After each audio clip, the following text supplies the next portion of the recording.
আপনারা কারা কারা একা একা যখন নামাজ পড়েন, নফল হোক সুন্নত হোক বা ফরজ হোক, যখন নামাজ পড়েন প্রায় রাকাতে সূরা কুল হুয়াল্লাহ পড়েন কারা কারা? একটু হাত তোলেন তো। আচ্ছা, হাত নামান। খুশি হয়ে হাত তুলছেন, মনে করছেন প্রশংসা পাবেন। প্রশংসা না, বরং একটা বদনাম পাওয়ার ভয় আছে। সূরা ইখলাস, এটাকে আমরা সাধারণত কুল হুয়াল্লাহ সূরা বলি, তাই না? ইখলাস মানেটা কি? আমরা যেহেতু এই সূরাগুলো নামাজের মধ্যে সবচেয়ে বেশি পাঠ করি, ঠিক না বেঠিক? এই সূরাগুলো অর্থাৎ শেষের দিককার সূরাগুলো আমরা যেহেতু বেশি নামাজের মধ্যে পাঠ করি, এই সূরাগুলোর অর্থ যদি আমি জানি, ব্যাখ্যা যদি আমি জানি, তাহলে নামাজের মধ্যে মনোযোগ ধরে রাখা সহজ হবে। কারণ আপনি মুখে কি পড়তেছেন আপনি নিজে অর্থ বুঝেন না, মন্ত্রের মতো পাঠ করতেছেন। যদিও না বুঝে পড়লেও আপনি সওয়াব পাবেন, কিন্তু না বুঝে পড়লে তো আর এই কোরআনে আল্লাহ কি বলেছে এটা জানতে পারবেন না। না জানলে সে অনুযায়ী আপনি আমলও করতে পারবেন না। এই জন্য আমাদেরকে বুঝতে হবে। এই জন্য সূরা ইখলাস সম্পর্কে আমরা জানি। ইখলাস এই সূরার নাম, সূরার নাম হলো সূরাতুল ইখলাস বা ইখলাসের সূরা। ইখলাস শব্দের একটা অর্থ হলো পিওর করা, খাঁটি করা। তার মানে আমাদের ইবাদতটা শুধু আল্লাহর জন্য হবে, খাঁটি হবে, এখানে কোনো ভেজাল অন্য কারোর জন্য সেটা হবে না। আমাদের দোয়াগুলো সব শুধু আল্লাহর জন্য হবে, খাঁটি এবং ফ্রেশ ভাবে আল্লাহর জন্য নিবেদন করবো, সাথে আর কারোর সেখানে শরীক করব না।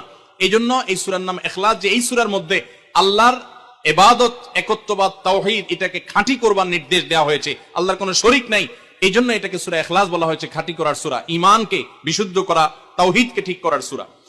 একইভাবে ইখলাসের আরো বিভিন্ন অর্থ এবং বিভিন্ন ব্যাখ্যা আছে, আমরা শুধু এটুকু বলি। এরপর আসা যাক সূরা কুল হুয়াল্লাহ।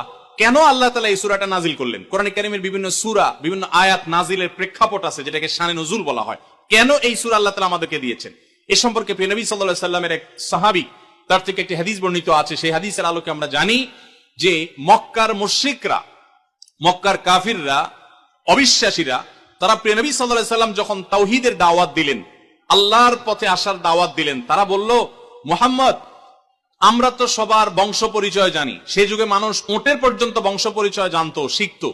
তো নবী সাল্লাল্লাহু আলাইহি সাল্লামকে তারা জিজ্ঞাসা করেছে, মুহাম্মদ, তোমার যে আল্লাহর কথা বলো, ঈমান আনার জন্য বলো, তোমার আল্লাহর বংশ পরিচয়টা একটু আমাদেরকে জানাও।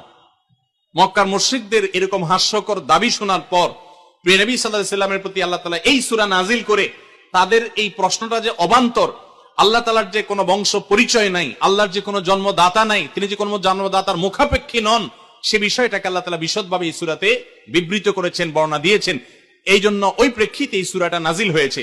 কোন কোন উলামায়ে কেরাম, কোন কোন মুফাসসিরগণ অবশ্য ভিন্ন আরো একাধিক কথাও বলেছেন। তবে এটি সবচেয়ে প্রসিদ্ধ এবং বেশিরভাগ মুফাসসিরদের মতে এটি, যে সূরা ইখলাস, কুল হুয়াল্লাহ সূরা নাজিল হয়েছে মক্কার মুশরিকরা প্রিয় নবী সাল্লাল্লাহু আলাইহি সাল্লামের কাছে আল্লাহর বংশ পরিচয় জানতে চাওয়ার মতো মূর্খতাসুলভ প্রশ্ন করেছে। সেই প্রশ্নের জবাবে এই সূরায় আল্লাহর